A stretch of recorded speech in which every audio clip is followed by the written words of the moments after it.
نے یہ دعا پڑھی، اللہ نے میرے قرضے بھی دور کر دیے اور میرے غم بھی سارے دور کر دیے۔ محبوب نے فرمایا ابو امامہ کیا بات ہے یار، یہ وقت نہیں مسجد آنے کا، اور اس وقت کے اندر میں تمہیں مسجد میں دیکھ رہا ہوں، اس وقت کیوں بیٹھے ہو؟ عرض کرنے لگے حضور مجھے قرض نے پریشان کر دیا، آزمائش میں آ گیا، حضور کیا کروں؟ تو نبی کریم نے فرمایا میں تمہیں دعا سکھاتا ہوں۔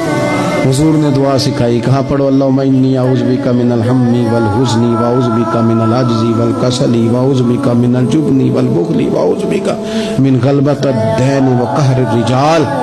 فرمائے اس دعا کو پڑھا کرو، اللہ خیر کر دے گا۔ حضرت ابو امامہ فرماتے ہیں لوگوں میں نے یہ دعا پڑھی، میرے نصیب دیکھو، پڑھی میں نے پر سیکھی میں نے ڈائریکٹ حضور سے۔ میں نے یہ دعا پڑھی، اللہ نے میرے قرضے بھی دور کر دیے اور میرے غم بھی سارے دور کر دیے۔